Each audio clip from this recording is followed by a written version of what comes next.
Hello everyone, আসসালামু আলাইকুম। Welcome back to my channel. আজকে আমি আপনাদের সাথে শেয়ার করব চুলায় তৈরি ওভেনের মতো দেখতে সুপার সফট অরেঞ্জ স্পঞ্জ কেকের রেসিপি। অনেকের বাসায় ওভেন নেই, তো ওভেন ছাড়াই যে চুলায় কত সুন্দর করে কেক তৈরি করা যায়, আজকের এই রেসিপিটা ডিটেলসে থাকছে। আমি এই কেকটা ডেকোরেশন করেও দেখাবো। আশা করছি আমার আজকের এই রেসিপিটা আপনাদের ভালো লাগবে। ভালো লাগলে প্লিজ একটা লাইক দিবেন। চলুন তাহলে রেসিপিটি দেখে নেওয়া যাক। প্রথমে একটা শুকনা বাটিতে 2টা ডিমের সাদা অংশ নিয়ে নিয়েছি। হাফ চা চামচ পরিমাণ হোয়াইট ভিনেগার দিয়ে দিলাম। অল্প পরিমাণ চিনি দিয়ে এবার একটা ইলেকট্রিক বিটারের সাহায্যে মিডিয়াম স্পিডে খুব ভালোভাবে বিট করে নিচ্ছি। আপনারা চাইলে হোয়াইট ভিনেগারের পরিবর্তে লেবুর রস ব্যবহার করতে পারেন। এবার চিনিটা আমি ভালোভাবে বিট করে নিচ্ছি। যতক্ষণ পর্যন্ত চিনির দানাটা গলে না যায় ততক্ষণ পর্যন্ত বিট করতে থাকব। এখানে আমি চিনি নিয়েছি হাফ কাপ পরিমাণ। মিডিয়াম স্পিডে খুব ভালোভাবে বিট করে নিয়েছি, অর্থাৎ ডিমটাকে একটু ফ্লাফি করে নিচ্ছি। এই পর্যায়ে ধাপে ধাপে আমি চিনিটা অ্যাড করব। প্রথমে অল্প পরিমাণ চিনি দিয়ে খুব ভালোভাবে বিট করে নিব। প্রথমে যে চিনি দিয়েছি ওইটা ভালোভাবে গলে যাওয়ার পর আমি আবারও চিনি অ্যাড করব। এভাবে করে যদি চিনিটা অ্যাড করেন, চিনির দানাটা খুব ভালোভাবে গলে যায়। চিনির দানাটা টোটালি না গলা পর্যন্ত বিট করতে হবে। সেক্ষেত্রে আপনাদের মিনিমাম 7 থেকে 8 মিনিট মতো সময় লাগতে পারে।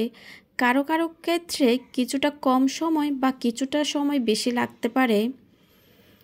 বিট করা হয়ে গেছে, এবার বিটারে কাটা তুলে নিচ্ছি। এবার ডিমের কুসুমটা দিয়ে দিয়েছি। অরেঞ্জ ইমালশন দিব হাফ চা চামচ পরিমাণ। সামান্য পরিমাণ ফুড কালার দিয়ে দিচ্ছি। আপনারা চাইলে ফুড কালারটা স্কিপ করতে পারেন। দেখার সৌন্দর্যে আমি ফুড কালারটা ব্যবহার করছি। আবারও আমি বিট করে নিব 10 থেকে 15 সেকেন্ড পর্যন্ত। বিট করা হয়ে গেছে, এই পর্যায়ে আমি বিটারের কাটা তুলে নিব। এবার শুকনো উপকরণগুলো দিয়ে দিচ্ছি। একটা শুকনা চালনিতে হাফ কাপ পরিমাণ ময়দা দিয়ে দিলাম। 1 টেবিল চামচ পরিমাণ কর্নফ্লাওয়ার দিয়ে দিচ্ছি। হাফ চা চামচ পরিমাণ বেকিং পাউডার দিয়ে দিলাম। 1 চিমটি পরিমাণ লবণ দিয়ে দিচ্ছি। আমি এখানে কোনো বেকিং সোডা ব্যবহার করব না। এবার সব শুকনো উপকরণগুলো চেলে নিচ্ছি। অল্প পরিমাণ শুকনো উপকরণগুলো চেলে নিয়ে আমি একটা হ্যান্ড হুইক্সের সাহায্যে মিশাতে থাকছি। ভালোভাবে ব্যাটারের সাথে শুকনো উপকরণগুলো মিশিয়ে গেলে আমি আরেক ধাপে শুকনো উপকরণগুলো দিয়ে দিচ্ছি। এভাবে করে আপনারা খুব আলতো হাতে ফোল্ড করে করে শুকনো উপকরণগুলো মিশাবেন। এতে করে কি হয়, ব্যাটারটা খুব ফ্লাফি থাকে। যখন আপনারা শুকনো উপকরণগুলো একসাথে দিয়ে দিবেন, মিশাতে থাকবেন, তখন ব্যাটারটা বসে যায়, তখন কেকের বেসটা একদম ভালো হয় না। শুকনো উপকরণগুলো কথা বলতে বলতে মিশিয়ে নিয়েছি। এবার একটা স্প্যাচুলার সাহায্যে ব্যাটারটা একটু ভালোভাবে মিশিয়ে নিচ্ছি। আমি একটু আপনাদেরকে দেখিয়ে দিচ্ছি ব্যাটারের ঘনত্ব কীরকম হয়েছে। 6 ইঞ্চি মোল্ডে সম্পূর্ণ ব্যাটারটা ঢেলে নিয়েছি। আগে থেকে 10 মিনিটের জন্য মিডিয়াম হিটে একটা পাতিল বসিয়ে দিয়েছি। এবার আমি কেকের মোল্ডটা বসিয়ে দিব। এবার ঢাকনাটা দিয়ে আমি এটা বেক করে নিব 25 থেকে 30 মিনিটের জন্য। এই যে চিত্রটা আছে ওইটাতে আমি একটা লবঙ্গ দিয়ে দিয়েছি। আপনারা অবশ্যই 25 মিনিট পর একটু চেক করে দেখবেন কেকটা হয়েছে কি না। আমার 25 মিনিট সময় লেগেছিল। আমার কেকটা কিন্তু হয়ে গেছে, আপনারা দেখতেই পারছেন। আমি কিন্তু চেক করে নিয়েছি। এবার কেকটাকে আমি ঠান্ডা করে নিব। ঠান্ডা হয়ে যাওয়ার পর আমি 2টা ভাগে স্লাইস করে নিয়েছি। আপনারা চাইলে 3টা করতে পারেন। এবার কেকটাকে আমি ডেকোরেশন করে নিব। একটা 10 ইঞ্চি বোর্ড নিয়ে নিলাম। সামান্য পরিমাণ বোর্ডে ক্রিম দিয়ে দিয়েছি। আমি এখানে সুগার সিরাপ ব্রাশ করে দিচ্ছি। আমি পানির পরিবর্তে দুধ নিয়েছিলাম। আমি এখানে 1/3 কাপ পরিমাণ দুধের সাথে 2 টেবিল চামচ চিনি মিশিয়ে সুগার সিরাপ তৈরি করে নিয়েছি। ভালোভাবে সুগার সিরাপ দিয়ে দেওয়ার পর আমি ক্রিম দিয়ে দিচ্ছি। একটা প্লেট নাইফের সাহায্যে একটু সমান করে দিচ্ছি। ক্রিমটা যখন সমান হয়ে যাবে আমি কেকের দ্বিতীয় স্লাইসটাও বসিয়ে দিচ্ছি। আবারও সুগার সিরাপ দিয়ে দিচ্ছি। স্পঞ্জ কেকে কিন্তু অবশ্যই সুগার সিরাপ ব্যবহার করতে হবে, এতে করে কেকটা খেতে ড্রাই লাগবে না।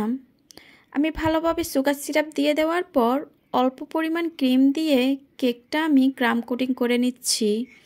আজকের এই কেকটা ডেকোরেশনের জন্য আমার 1 কাপ পরিমাণ ক্রিম লেগেছিল। কেকের সাইডে ভালোভাবে ক্রিম দেওয়ার পর আমি ওপরেও ক্রিম দিয়ে দিচ্ছি। আপনারা যারা নতুন কেক ডেকোরেশন করেন অবশ্যই এরকম ক্রাম কোটিং করে নেবেন, এতে করে পরবর্তী যখন ক্রিম দিবেন কেকের ফিনিশিংটা খুব সুন্দর আসবে। ভালোভাবে ক্রাম কোটিং করার পর আমি ফ্রিজে রেখে দিয়েছি আধা ঘন্টার জন্য। আধা ঘন্টা পর কেকটা আমি আবারও ফ্রিজ থেকে বের করে নিয়েছি। এর উপরে আবারও স্টা করে ক্রিম দিয়ে দিচ্ছি। কেকটাকে ভালোভাবে কভার করে নিব, আপনারা যেরকম স্ক্রিনে দেখতে পাচ্ছেন। ক্রিম দেওয়ার পর আমি প্লেট নাইফের সাহায্যে অতিরিক্ত ক্রিমটা নিয়ে নিচ্ছি। এবার কেকের উপরও আমি ভালোভাবে ক্রিম দিয়ে দিচ্ছি। এবার একটা স্ক্রাবারের সাহায্যে কেকটাকে আমি স্মুথ করে নিব। আপনারা অবশ্যই স্ক্রিনে দেখে বুঝতে পারছেন কাজটা কিভাবে করা হচ্ছে।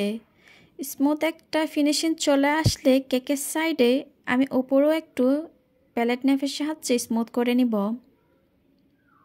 আগে থেকে আমি কিছু গোলাপ তৈরি করে রেখেছিলাম, এবার কেকের উপর একে একে সম্পূর্ণ গোলাপ বসিয়ে দিচ্ছি। আগে আমার অনেকগুলো ভিডিওতে এই গোলাপগুলো কিভাবে তৈরি করা হয় ভিডিও আছে, আপনারা চাইলে ওইখান থেকে ভিডিওগুলো দেখে নিতে পারেন। আমি ডেসক্রিপশন বক্সে লিংক দিয়ে দিব, আপনারা ওইখান থেকে দেখে নেবেন। এবার কিছু পাতা দিয়ে দিচ্ছি, কেকটা দেখতে যেন আরও সুন্দর লাগে। ডেকোরেশনটা আপনারা আপনাদের নিজেদের পছন্দ অনুযায়ী করতে পারেন। পাতা দিয়ে দেওয়ার পর আমি কিছু সুগার বল আর গোল্ডেন লিপ দিয়ে কেকটা ডেকোরেশন কমপ্লিট করেছিলাম। আপনারা পারফেক্টভাবে এই ক্রিমটা কিভাবে তৈরি করবেন আমার চ্যানেলে অনেকগুলো ভিডিও আছে, আপনারা চাইলে ওইখান থেকে দেখে নিতে পারেন। আশা করছি আমার আজকের এই রেসিপিটা আপনাদের ভালো লেগেছে। ভালো লাগলে প্লিজ আমার চ্যানেলটা সাবস্ক্রাইব করবেন, সাথে থাকা বেল আইকনটি ক্লিক করবেন, এতে করে আমি কোনো ভিডিও আপলোড করলে আপনারা সাথে সাথে নোটিফিকেশন পেয়ে সবার আগে দেখতে পারেন। আজকের মতো বিদায় নিচ্ছি, আবারও চলে আসবো নতুন কোনো ভিডিও নিয়ে। ততক্ষণ পর্যন্ত সবাই খুব ভালো থাকেন। আল্লাহ হাফেজ।